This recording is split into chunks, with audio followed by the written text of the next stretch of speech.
yang kita belajar malam ni, orang Islam ni bila Allah nak beri kemenangan, Allah Ta'ala akan uji. Bila mereka nak jihad, bila mereka ditindas, mereka ditekan, maka pada waktu itu sampai masa untuk mereka berjihad. Jadi sebab apa mereka kena tekan? Satu je sebab. Mereka menyatakan Rabbuna Rabbus samawati wal ard, Tuhan kami ialah Allah, Tuhan langit dan Tuhan bumi. Jadi sebab itu kita tengok sepanjang zaman, sebab apa orang Islam kena tindas? Bukan sebab yang tindas tu orang Yahudi, bukan yang tindas tu sebab orang Nasara. Sebab Islam ini adalah agama yang dibenci oleh Iblis. Iblis ni adalah makhluk yang hasut manusia yang tak beriman. Tak kira yang tak beriman tu namanya kapitalis ke, namanya sosialis ke, namanya komunis ke, namanya apa, mereka adalah golongan yang benci kepada agama tauhid. Itu asalnya. Jadi bila mereka tekan, apa berlaku? Kita tak boleh ikut apa yang mereka nak. Orang Islam kena tegakkan hak mereka sebagai Muslim. Jadi bila pertegaskan hak, berdakwah dan seumpamanya, masa tu mereka akan kena tindas. Bila kena tindas sampai masa akan berlaku waktu berjihad. Bila berjihad, itulah masa untuk tibanya masa kemenangan. Itu sikit daripada zaman berzaman.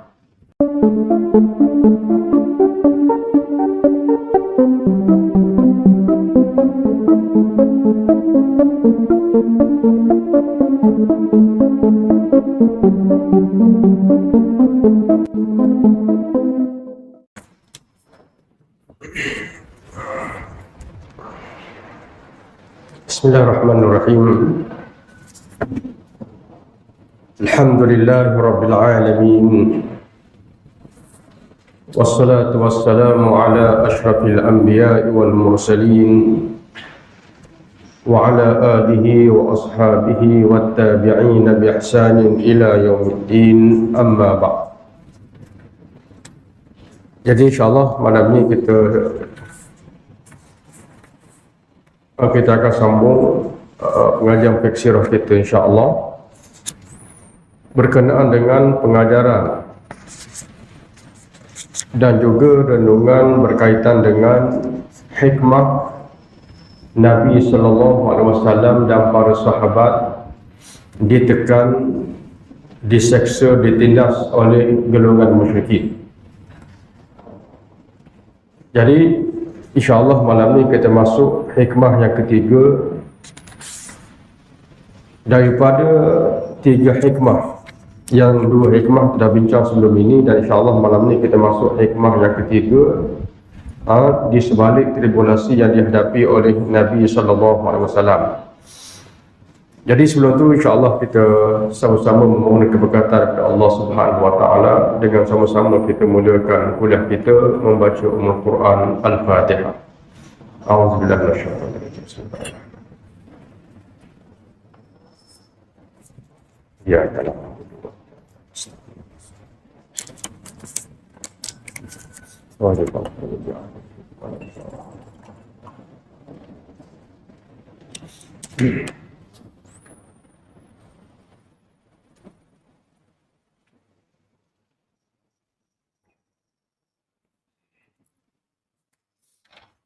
Ketiga, menampakkan kebenaran mereka yang benar dan kedustaan mereka yang berdusta. Dan kalau dibiarkan manusia mengaku Islam dan cintakan Allah sekadar di lidahnya sahaja, maka tidak wujudlah perbezaan di antara si benar dengan si pendusta. Tetapi kepahitan dan pancarobalah yang membezakan antara yang benar dan yang berdusta. Memang benar apa yang telah ditegaskan oleh Allah dalam kitab suci-Nya Al-Quran yang berbunyi, Alif Lam Mim ahasiban nasu an yutraku an yaqulu amanna wa hum la yuftanun. Walaqad fatanna alladhina min qablihim falaya'lamanna Allahu alladhina sadaqu wa laya'lamanna al-kadhibin. Maksudnya Alif Lam Mim, apakah manusia itu mengira bahawa mereka dibiarkan sahaja mengatakan kami telah beriman, sedangkan mereka tidak akan diuji. Dan sesungguhnya kami telah menguji orang-orang yang sebelum mereka, maka sesungguhnya dia mengetahui orang-orang yang dusta. Dan tegas Allah Ta'ala lagi dalam surah yang lain, am hasibtum an tadkhulul jannah walamma ya'lamillahu alladhina jahadu minkum wa ya'lamas sabirin. Maksudnya, apakah kamu mengira bahawa kamu akan masuk syurga padahal belum bagi Allah padahal belum bagi Allah orang-orang yang berjihad di antara kamu, dan belum nyata orang-orang yang sabar. Sekiranya inilah sistem dan sunnah Allah ke atas hamba-Nya, hatta ke atas anbiya sekalipun, justru demikian maka tidak ada rombakan dan perubahan ke atas sistem dan sunnah Allah itu. Demi itu juga maka Rasulullah telah menempuh segala penyaksaan para anbiya dan rasul yang terdahulu diseksa dan diduga. Begitu juga para sahabat Rasulullah SAW diduga dan diseksa. Malah di antara mereka ada yang mati dan ada yang cacat. Namun demikian mereka itu begitu mulia di sisi Allah Subhanahu wa Ta'ala. Sekarang kita telah mengetahui kesengsaraan setiap Muslim itu dalam usaha menegakkan sesebuah masyarakat Islam. Oleh itu ketahuilah bahawa perkara itu bukanlah pancaroba dan sengsara yang menyekat pejuang-pejuang dalam mencapai matlamatnya, seperti yang difahami oleh sesetengah manusia.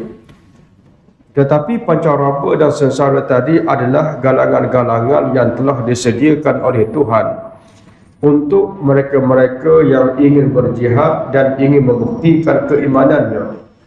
Mereka telah ditentang dan terkandas mati syahid, maka mereka lah orang-orang yang sebenarnya telah mencapai tujuan membuktikan keimanannya. Dan oleh demikian itu maka tidak seharusnya setiap Muslim itu terasa putus asa sekiranya bertemu dengan halangan dan dugaan di dalam perjalanannya untuk mencapai matlamat jihadnya. Maka sebaliknya harus setiap Muslim mereka hampa dan putus asa sekiranya perjuangannya tidak menempuh sebarang cabaran dan juga halangan. Perhatikan ayat ini baik-baik. Am hasibtum an tadkhulul jannah walamma ya'tikum mathalul ladzina khalu min qablikum massathumul ba'sa'u wad-dharra'u wa zulzilu hatta yaqula ar-rasulu wal ladzina amanu ma'ahu mata nasrullah ala inna nasrallahi qarib. Maksudnya, apakah kamu menyangka dapat memasuki syurga dan tidak didatangkan diuji kamu sebagaimana diuji mereka-mereka yang terdahulu daripada kamu? Mereka ditempuh kesusahan dan kesulitan. Terasa bumi ini bergegar sehingga mereka yang beriman bersama-sama Rasul berkata, bilakah lagi datangnya pertolongan Allah? Rasul berkata bahawa sesungguhnya pertolongan Allah itu sangat dekat. Kita dapat melihat kenyataan ini dengan jelas melalui peristiwa Khabbab bin Al-A'rab radhiyallahu ta'ala anhu ketika menghadap Rasulullah setelah diseksa, di mana anggota badannya hangus, meminta daripada Rasulullah supaya berdoa meminta pertolongan Allah agar mereka berjaya dalam perjuangan. Apa yang telah dijawab oleh Rasulullah yang bermaksud, kalau engkau terasa pelik dan ganjil tentang azab sengsara yang kamu tempuh itu ketika rejaan Allah, maka percayalah itulah jalannya. Inilah sistem dan sunnah Allah untuk sekalian hamba-Nya yang beriman dengannya. Percayalah bahawa mereka yang terdahulu pernah dicakar-cakar badan mereka dengan penyakar besi, tetapi keimanan mereka tetap tidak berganjal. Memang salah sekali sekiranya engkau menyangka yang azab sengsara itu tanda dan alamat kehampaan, putus asa dan kegagalan. Tetapi yang sebenarnya itulah kemenangan yang berdasarkan dugaan dan pancaroba. Allah akan menolong agama ini sehinggalah dapat seseorang itu berjalan dari Sana'a ke Hadramaut tanpa takut kecuali Allah Subhanahu wa taala sahaja. Inilah rahsia mengapa Rasulullah sallallahu alaihi wasallam pernah menyampaikan berita baik kepada sahabatnya, iaitu Allah membuka negeri Rom dan Parsi untuk mereka. Sungguh pun demikian, dua empire tadi tidak terbuka kecuali setelah wafatnya Rasulullah beberapa ketika. Andai kata Rasulullah itu semulia dan sekasih-kasih makhluk di sisi Allah, mengapa pula tidak dibuka dua empire tadi semasa hidup baginda, tanpa memberi peluang kepada salah seorang sahabatnya mencatat namanya dalam sejarah perjuangan lantaran membuka Parsi dan juga Rom. Sebenarnya orang Islam seluruhnya di masa itu belum lagi menggadai nyawa mereka sepenuhnya untuk menawan negeri Syam dan Iraq, dan nilai kemenangan mesti dibayar dengan harga yang setimpal.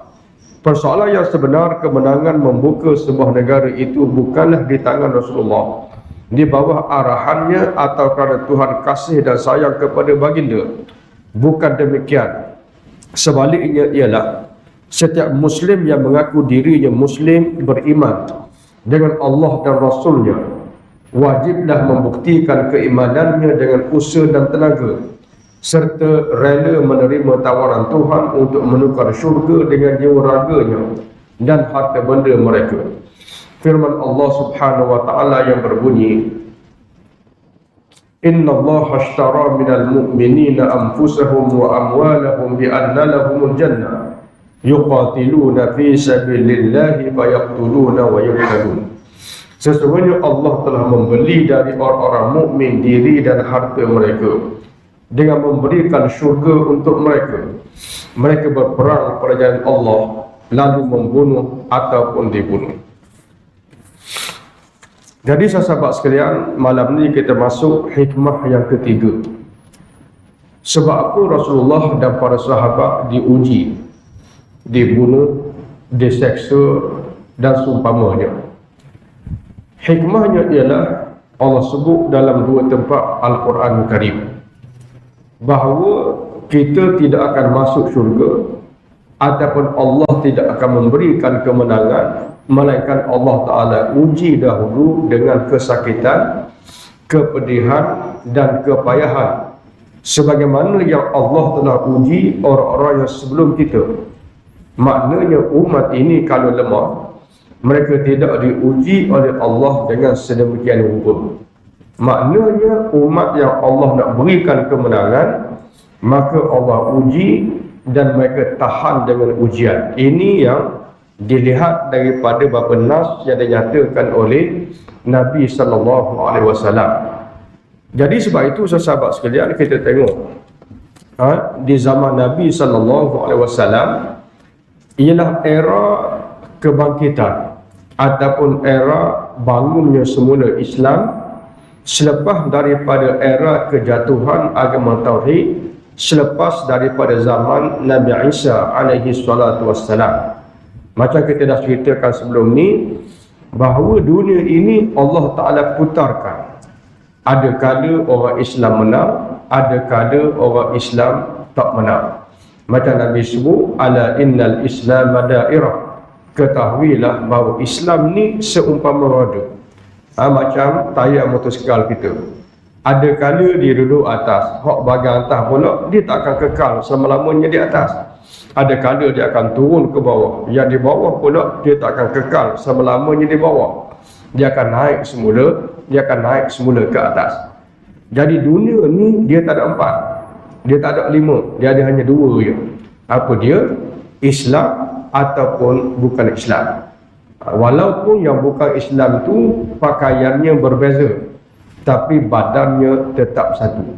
Sama ada hak bukan Islam tu namanya komunis ke, namanya kapitalis ke, namanya Fir'aun ke, namanya Rom ke, namanya Parsi ke, al-kufru millatun wahidah. Hak kufur ni sebenarnya satu je kata Allah. Maknanya dunia ni dia tak ada dua, tak ada tiga, tak ada empat. Dunia dua je, sama ada Islam ataupun tidak Islam. Cuma kadang-kadang dia punya teknikal sahaja berbeza. Macam kita ambil contoh, Islam bezanya apa dia dengan yang tidak Islamik. Contoh kita ambil macam undang-undang. Undang-undang ni dalam hukum Islam, kalau kes bunuh, kuasa ampun ialah kuasa keluarga si mati. Ini daripada zaman berzaman. Tapi dalam yang non-Islamik, tak kira lah sama ada Parsi ke, Rom ke, negara demokrasi ke, negara komunis ke, sama je. Iaitu orang yang ada kuasa, dia ada kuasa untuk ampunkan orang yang bersalah, untuk bebaskan orang yang ditahan, untuk maafkan orang yang confirm dah terbukti buat salah. Itu adalah satu millah. Caranya tak beza. Cuma yang bezanya ialah siapa yang berkuasa, macam mana dia dilantik. Sistem raja tak sama dengan sistem komunis. Sistem komunis tak sama dengan sistem demokrasi. Rom tak sama dengan Parsi. Teknikal berbeza, tapi dalam bab millah ni maknanya cara urus, cara tarbiyah, dia tak beza antara satu sama lain. Sama juga sistem cukai ataupun sistem ekonomi. Dalam Islam, ekonomi ini dia bermula daripada ekonomi rakyat. Dia bukan bermula daripada wang negara mesti berada dalam poket kerajaan. Dia mesti bermula daripada wang negara, bermula daripada poket rakyat. Yang tidak Islamik pula, caranya ialah wang negara mesti bermula daripada poket kerajaan. Bezanya apa dia? Bezanya kalau dalam musim kita kata kemelesetan, nak dahulukan duit dalam akaun kerajaan ke, nak dahulukan duit dalam akaun rakyat. Ini dia punya beza dia. Islam dia dahulukan wang itu dalam poket akaun rakyat. Non Islamik dia dahulukan wang itu dalam poket kerajaan. Tapi bagaimana dia alihkan dalam poket kerajaan? Komunis tak sama dengan sosialis, Rom tak sama dengan Parsi. Jadi yang beza tu teknikal, tapi dari segi millah caranya hanya satu sahaja. Jadi sebab itu bila kita tengok sejarah ini, Islam ni dia ada turun, dia ada naik. Maknanya ada zaman menang, ada zaman kalah. Biasanya Allah nak beri kekalahan ni orang Islam bila menghanda ke turun. Biasanya Allah Ta'ala bagi kemewahan. Kemewahan yang melampau itu kadang-kadang adalah tanda umat tu akan jatuh. Dan bila umat ni jatuh, bila Allah nak beri kemenangan, maka mereka akan diuji, mereka akan diseksa, mereka akan dibunuh. Sebenarnya itu adalah tanda Allah nak berikan kemenangan. Ibarat kata macam orang mengandung. Bila orang mengandung ni, bila mari time sakit, mana itu tanda nak lahirkan anak. Maknanya tanda berakhirnya orang kata tempoh kepayahan dalam mengandungkan anak. Bila mari sakit, apa tandanya? Tandanya nak melahirkan. Maknanya akan berakhirnya kesusahan seseorang perempuan yang mengandung. Sama juga dalam umat ini, Allah Ta'ala beritahu dalam ayat yang kita bincang tadi, Allah tak akan beri menang. Dia tak ada orang Islam tahu kalah, relax je, tiba-tiba menang, tak ada. Maka Allah Ta'ala akan uji dulu. Sebagaimana hari ini kita tengok adalah zaman umat Islam berada di bawah.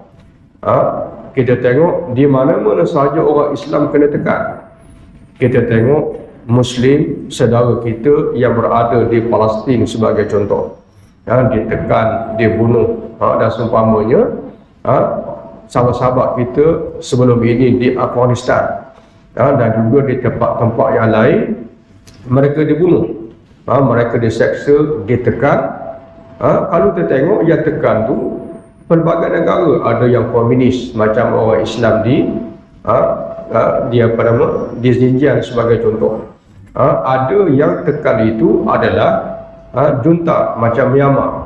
Ada yang tekan itu adalah negara demokrasi seperti Amerika, UK, yang menaja Zionis di Palestin, menjajah, menyeksa, membunuh orang Palestin. Sebenarnya ini bukan satu benda yang pelik dalam perjuangan Islam. sebagaimana umat Islam di zaman Nabi SAW lahir, orang Islam berada di bawah. Tak ada negara yang laksanakan Islam, yang ada hanyalah saki-baki ajaran tauhid yang sudah diselewengkan. Maka bila Allah nak naikkan semula agama tauhid ini, apa yang berlaku? Mereka akan diuji. Jadi sebab itulah Nabi sebagai leader dalam kebangkitan baru umat di era itu, maka Nabi dan para sahabat diuji. Sebagaimana kita tengok sebelum itu, di zaman Nabi Musa AS, sebelum era Nabi Musa, orang Islam memerintah Palestin, orang Islam memerintah Mesir. Selepas itu orang Islam tak ada negara yang memerintah, ialah sistem yang zalim seperti Fir'aun dan seumpamanya. Jadi zaman itu dunia dihiasi dengan kejahatan, kekufuran dan kezaliman. Bila Allah nak bagi menang, apa berlaku? Maka pada zaman itu orang-orang Yahudi, Bani Israel ditindas, diuji, dibunuh dan seumpamanya oleh bangsa Qibti yang rajanya dikenali sebagai Fir'aun. Jadi orang Yahudi diuji pada zaman itu bukan sebab mereka Yahudi, mereka statusnya adalah Muslim. Mereka ikut Nabi-Nabi dan Rasul-Rasul, ditindas oleh Maharaja Fir'aun yang menjadi kuasa besar pada waktu itu. Jadi yang menzalimi orang Islam pada waktu itu bukan sahaja Fir'aun. Maka selepas itu yang zalimi orang Islam adalah kerajaan Jabarin di Palestin daripada bangsa Kan'an. Bila mereka diuji, apa berlaku? Akhirnya mereka sampai masa berjihad. Mereka berjihad, tapi jihad itu yang dilalui oleh orang Yahudi ataupun Bani Israel, satu jihad yang cukup mudah. Tapi yang susahnya ialah sepanjang hampir 100 tahun. 40 tahun selepas Nabi Isa, selepas Nabi Musa, mereka dibunuh, rumah mereka dirampas, anak isteri mereka dirampas dan seumpamanya. Diseksa selama 40 tahun mereka tak berjihad. Sampai masa mereka berjihad, Allah Ta'ala uji dengan perasaan, uji dengan ketakutan. Maka bila Allah Ta'ala uji, sebab apa Allah uji? Sebab nak tengok siapa yang betul-betul ikhlas, siapa yang tak ikhlas. Jadi bila Allah Ta'ala uji, macam kita pernah cerita, 80,000 bala tentera Bani Israel, akhirnya Allah Ta'ala uji dengan ujian yang terakhir. Ini bukan ujian kesakitan, bukan ujian ketakutan, tapi Allah uji dengan perasaan dan keduniaan. Apa dia? Allah uji jangan minum air sungai. Itu je Allah Ta'ala uji. Daripada 80,000 yang lepas ujian hanya 6,000, tak sampai 10%. Yang lepas ujian itu 8,000 ni, 6,000 ni logik akalnya mustahil mereka boleh menang. Tapi disebabkan menang itu urusan siapa? Macam Nabi sebut dalam hadis kita baca pada bulan lepas, ada sahabat tak tahan mari jumpa dengan Rasulullah, minta supaya dicepatkan kemenangan. Rasulullah kata, menang tu urusan Tuhan, bukan urusan kita. Bila menang itu kerja Tuhan, bukan kerja kita. Kita ni hanya buat benda yang diperintah, Allah suruh jihad, kita jihad. Menang kalah bukan kerja kita, kata Nabi SAW. Sama dengan kisah tadi, 6,000 ni mustahil boleh menang. Tapi yang menjadi ujian itu bukan perang. Yang jadi ujian itu ialah sebelum perang. Allah uji dengan air sungai, jangan minum. Allah Ta'ala uji dengan kesakitan, kesengsaraan, nak berjihad ke tak nak berjihad. Ni selama 40 tahun mereka diuji, mereka dicoba. Tapi bila time Allah nak beri menang, 6,000 bala tentera lawan 100,000. Lawan 100,000, akhirnya menang 6,000. 100,000 kalah. Kalah dengan mudah, bukan payah. Sebab apa? Sebab time itu sudah sampai masa untuk menang, dan mereka telah diuji dengan begitu teruk selama 40 tahun. Jadi Allah Ta'ala uji itu untuk apa?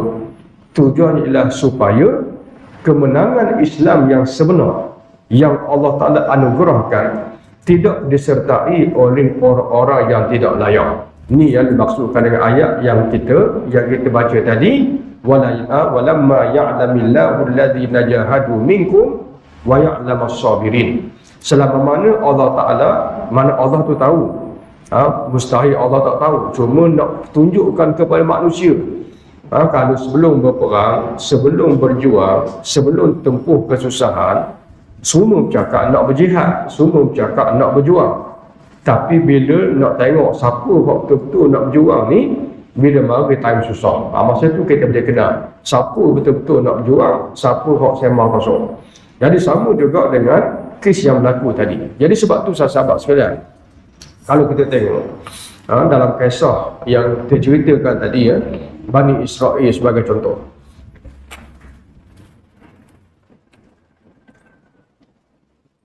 Bani Israel ni zaman era selepas Nabi Musa.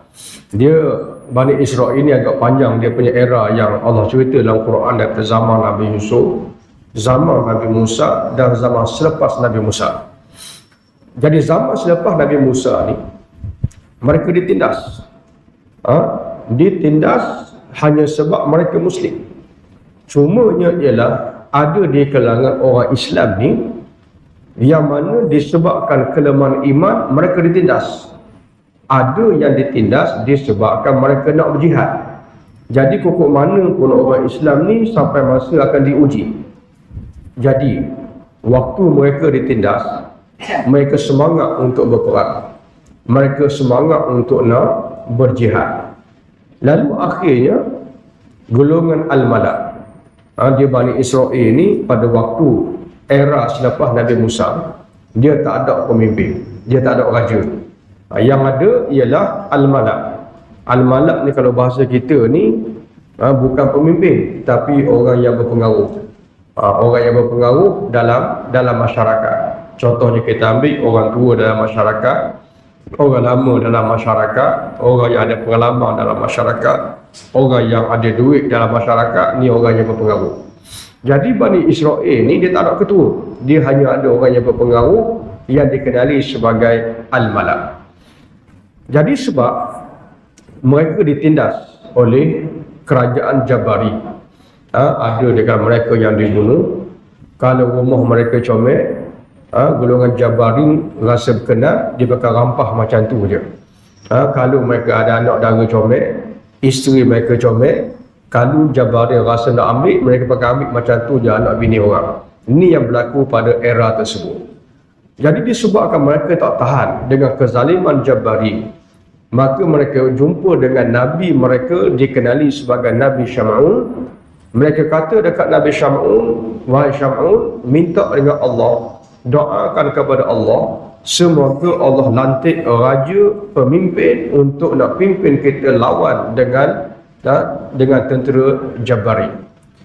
Lalu Nabi Syam'un kata, aku bimbang, walau kutiba alaihumul qital, kalau Allah Ta'ala fardukan jihad ke atas kamu, nanti kamu tak nak pergi. Apa jawab mereka? Mereka kata, wa ma lana alla nuqatila fi sabilillah. Apa lagi pilihan yang kami ada selain berjihad? Sebab kami dihalau daripada rumah kami, dihalau daripada tanah air kami, anak isteri kami dirampas. Apa lagi pilihan yang ada selain daripada berjihad? Baik, kita cuba tengok dia orang punya perkataan yang Allah nukilkan dalam Quran. Baik, jadi golongan ini kata, kami tak ada pilihan, kami nak berjihad sebab apa? Kami dizalimi. Maka bila mana Allah Ta'ala fardukan jihad untuk berikan kemenangan, apa berlaku? Orang yang nak berjihad dengan sebab zalim ataupun sebab dizalimi ni, semuanya Allah Ta'ala tapis dengan sungai. Air sungai, mereka ceritanya akhirnya mereka terkeluar daripada barisan orang-orang yang berjihad yang mencapai kemenangan. Sebab apa? Sebabnya ialah ada dua puak. Zahir sebut nuqatilu fi sabilillah, kami ni nak berjuang pada jalan Allah. Maknanya orang nak berjuang pada Allah ni ramai. Tapi apa sebab?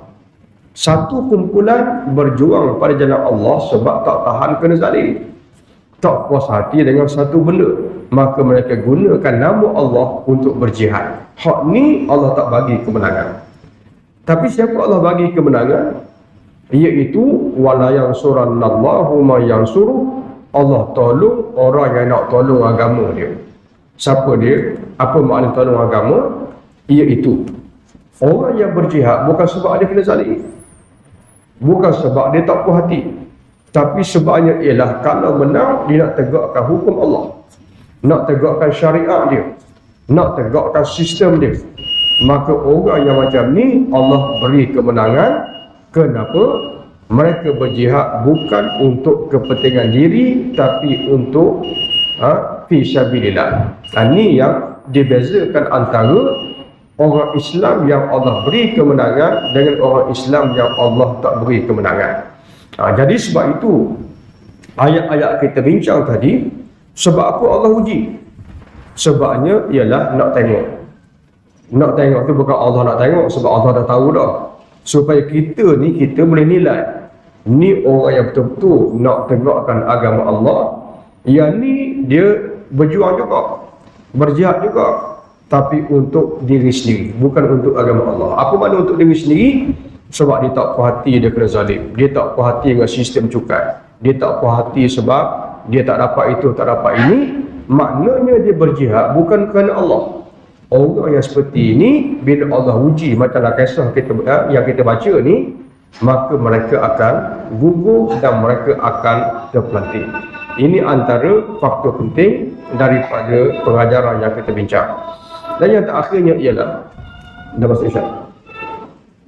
Jadi kita berhenti setiap insya-Allah untuk sama-sama kita mendengarkan isyak insya-Allah.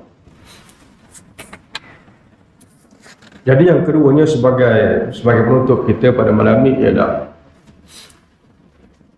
ujian ini biasanya dilihat dan dijadikan oleh orang munafik sebagai sebab untuk meninggalkan jihad dan menyerahkan urusan kepada orang-orang kafir ataupun orang-orang musyrikin. Apa maknanya? Maknanya ialah kita orang Islam, sebagaimana ayat yang kita belajar dan kita baca tadi, ialah kita mesti berjihad. Kita mesti menegakkan yang hak dan melawan yang batil. Itu adalah kewajipan. Maka kesannya akan diuji dengan kesakitan, kepayahan, kepedihan dan seumpamanya. Tetapi golongan munafik, hak tadi kita cerita hak lemah iman. Yang kedua ialah cerita munafik. Orang munafik ni dia akan jadikan kesusahan, kepedihan, kepayahan ini sebagai alasan untuk meninggalkan Islam. Ini biasanya orang munafik. Apa dalil dia? Allah sebut antaranya ialah dalam surah Al-Maidah yang berbunyi, fataral ladzina fi qulubihim maradun yusari'una fihim yaquluna nakhsha an tusibana da'irah fa'asallahu an ya'tiya bil fath aw amrin min 'indi fayusbihu 'ala ma asarru fi anfusihim nadimin. Maksudnya, wahai orang-orang yang beriman, jangan kamu jadikan Yahudi, Nasara penolong di antara satu sama lain. Barang sesiapa yang menjadikan Yahudi dan Nasara, maka mereka adalah sebahagian daripadanya. Sesungguhnya Allah tidak akan memberikan petunjuk kepada kaum yang zalim. Jadi ayat yang ke-51 sebut apa dia? Kita orang Islam ni jangan orang kata menjadikan Yahudi sekutu kita. Jangan jadikan Yahudi ni sebagai sahabat kita, dan juga orang-orang musyrikin ataupun disebutkan dalam ayat ni sebagai orang Nasara. Makna awliya ni ialah kita percaya kepada dia macam kita percaya kepada orang Islam. Kita minta tolong dengan dia macam kita minta tolong dengan orang Islam. Sehingga tak ada beza antara orang Islam dengan orang Yahudi dan Nasara dalam bab kerjasama dari pelbagai sudut. Dalam keadaan Allah beri peringatan ini, Allah Ta'ala kata apa? Fataral ladzina fi qulubihim maradun, kamu akan tengok orang-orang yang ada penyakit. Siapa dia? Orang munafik. Yusari'una fihim. Allah Ta'ala larang kerjasama. Allah Ta'ala larang daripada buat hubungan. Yusari'una fihim. Tapi ada kumpulan yang kamu tak akan tengok, dia akan bersegera pergi buat hubungan. Dia akan bersegera pergi buat kerjasama. Sebab apa? Alasannya ialah nakhsha an tusibana dairah. Kalau kita tak ambil tindakan ini, nanti kita akan ditimpa malapetaka. Kita akan ditimpa dengan kesusahan. Padahal yang kita belajar tadi, orang Islam ni, bila Allah nak beri kemenangan, Allah Ta'ala akan uji dengan kesusahan. Tiba-tiba kesusahan ini dijadikan oleh orang munafik sebagai alasan untuk tinggalkan jihad, untuk tinggalkan berjuang di jalan Allah. Bahkan dijadikan alasan untuk kerjasama dengan musuh-musuh Islam. Maknanya kalau kita tengok orang tu, perangai macam tu, itu tandanya adalah munafik. Ini disebutkan dalam surah Al-Ma'idah. Jadi sebab tu sahabat-sahabat sekalian, kalau kita tengok sebagai contohnya isu Palestin, isu Gaza, kita tengok ramai orang Islam ni, banyak juga orang Islam yang kata sebab apa Gaza tak buat macam Jordan, yang buat kerjasama dengan Israel dan seumpamanya. Kalau dia buat kerjasama macam tu, jangan berperang, jangan serang Israel, jangan bebaskan Palestin, cukup sepadan yang ada, kan mereka selamat, mereka tak kena serang. Mungkin mereka akan dapat kemewahan yang Israel akan bagi. Jadi alasan-alasan ini Allah sebut dalam Quran. Orang munafik dia akan gunakan alasan, nanti takut kena serang, nanti takut kena bunuh, nanti takut kena seksa. Alasan-alasan ini Allah sebut dalam Quran adalah alasan yang digunakan oleh orang munafik untuk meninggalkan jihad. Padahal yang kita belajar malam ni, orang Islam ni bila Allah nak beri kemenangan, Allah Ta'ala akan uji.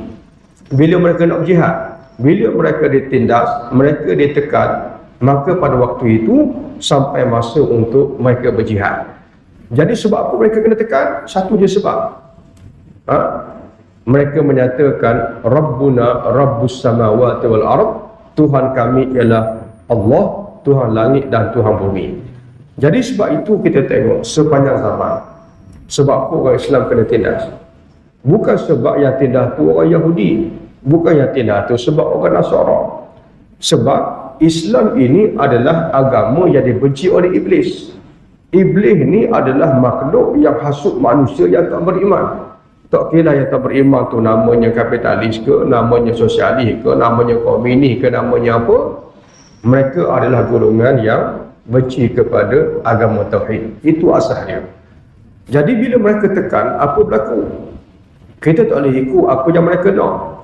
Orang Islam kena tegakkan hak mereka sebagai Muslim. Jadi bila pertegaskan hak, berdakwah dan seumpamanya, masa tu mereka akan kena tindas. Bila kena tindas sampai masa akan berlaku waktu berjihad. Bila berjihad, itulah masa untuk tibanya masa kemenangan. Itu sifat daripada zaman berzaman. Jadi orang munafik ni macam ayat kita baca tadi, bila kena tindas, okey, ikut apa yang mereka nak. Baik kita buat kerjasama, baik kita buat rundingan, ikut apa yang mereka mahu, toleransi. Maka apa sebab? Oh, nanti kalau kita lawan, nanti kita kena tekan, kita kena sekat, kita kena bunuh, kita kena tekan, tindak dan seumpamanya. Jadi alasan ini Allah sebut dalam surah Al-Ma'idah adalah alasan yang digunakan oleh orang-orang munafik di sepanjang zaman. Jadi sebab tu kita tengok ada orang kata sebab apa Hamas tak ikut macam PLO. PLO kan dia buat kerjasama dengan Israel. Israel tak serang dia tak serang Israel. Jadi dua-dua aman belaka. Tapi Gaza ni dikuasai oleh Hamas. Hamas ni sentiasa pergi serang hendak Israel. Bila serang hendak Israel, apa Israel buat? Habis dia pergi bom belaka. Ada orang kata cara pendekatan PLO itu lebih bijak berbanding dengan Hamas. Itu adalah salah berdasarkan ayat yang kita baca tadi. Jadi sebab itu bila Palestin nak menang, itu bukan Hamas punya kerja, ini bukan PLO punya kerja, ini bukan Israel yang tentukan. Siapa tentukan? ayat yang kita baca, hadis kita baca, ini semua kerja Tuhan. Jadi sebab itu, kalau sampai masa Allah nak bagi menang, ada golongan yang mana orang Islam Allah Ta'ala tukar. Sebab apa tukar? Sebab orang Islam tu bila diuji tak lepas. Bila tak lepas, Allah Ta'ala sebut, Allah Ta'ala akan gantikan dengan kaum yang lain. Ini pernah berlaku dalam beberapa sejarah dan juga disebutkan oleh Al-Quran bahawa barang siapa yang meninggalkan perintah Allah Subhanahu Wa Ta'ala, maka kalau ada orang Islam yang akhirnya berpaling, maka Allah Ta'ala akan gantikan dengan kaum yang lain bila sampai masa kemenangan. Nah, ini yang dipertegaskan oleh beberapa ayat yang kita bacakan tadi, dan itu yang disebutkan oleh Dr. Said Ramadan Al-Buti. Hikmah yang ketiga, kenapa Allah Ta'ala uji Nabi dan para sahabat dengan pembunuhan, penyaksaan, sampai ada sahabat pergi jumpa dengan Nabi dalam keadaan kulit terbakar, dibakar oleh orang musyrikin. Nabi kata kena bakar ni orang dulu bukan kena bakar, tapi dipanaskan dengan cakar besi, dicakar kulit sampai luruh daging dan syahid dalam keadaan begitu. Kalau setakat kena bakar ni tak seteruk umat yang dahulu, kata Nabi SAW. Dan kalau zaman kita ni lagilah tak seteruk diuji orang-orang yang terdahulu. Tapi kita berdoa kepada Allah, apa dia? Rabbana wa la tahmil alaina isran kama hamaltahu ala alladhina min qablina Rabbana wa la tuhammilna ma la taqata lana bih. Ya Allah, ya Tuhanku, jangan engkau uji kami dengan ujian yang kami tak mampu untuk nak tanggung. Ini antara yang kita doa kepada Allah Subhanahu Wa Ta'ala. Jadi ujian ni benar wajib, tapi minta diuji tak boleh. Yang kita doa kepada dia, ujian tu kita kena ingat memang mari daripada Allah. Dan Allah tak nak uji, kita minta supaya dengan kadar apa yang kita mampu. Tapi bila mari ujian, iaitu kita kena hadap. Ni yang diajar oleh sunnah Nabi SAW.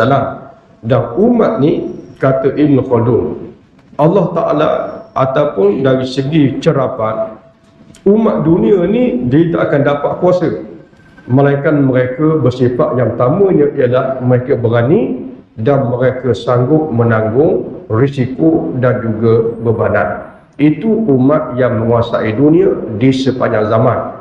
Tapi kalau umat tu jenis penakut, nak jihad pun takut, ni bukan umat yang Allah beri kekuatan.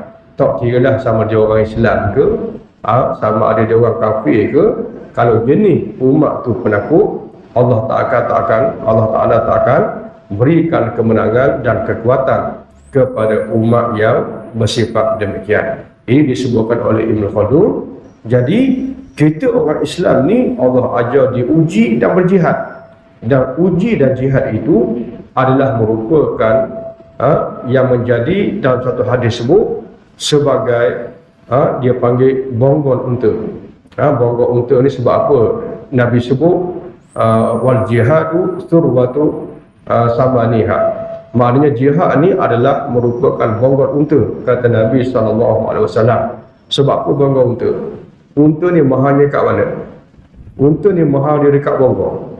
Kalau satu bonggol harga murah, kalau ada dua bonggol mahal, kalau bonggol tu lagi besar lagi mahal, sebab dia tanda unta tu kuat. Sama juga umat. Umat ni kekuatan dia kat mana? Orang kata Islam tu hebat. Tapi orang Islam hebat, tapi kehebatan tu mahal dia duduk pada jihad. Kalau mereka umat Islam yang berani berjihad, maka macam unta yang ada bonggol yang menjadikan nilainya mahal. Tapi kalau orang Islam, walaupun kata unta, sama-sama unta, tapi bonggol tak ada, maka dia tak ada harga. Sama juga dengan orang Islam, namanya orang Islam, tapi berjihad tu takut, nak berkorban tu duduk berkira, maka umat yang seperti ini Allah tak berikan kekuatan kepada mereka. Inilah antara pengajaran yang ketiga yang disebutkan oleh almarhum Asy-Syahid Dr. Said Ramadan Al-Buti. Jadi insya-Allah pada bulan depan Kita sambung kepada tajuk yang seterusnya berkaitan dengan rundingan dan tawaran yang diberikan oleh orang musyrikin selepas mereka gagal menekan para sahabat radhiyallahu taala anhum. Wallahu taala alam. Aqulu qouli hadza wa astaghfirullahal azim li wa lakum. Wassalamualaikum warahmatullahi wabarakatuh. Dan kita tangguh pula kita dengan membaca kafaratul majlis dan surat Al-Asr. Subhanallah. ورسول السابق الخصي لله الصالحات وتواصل بالحق وتواصل بالصبر.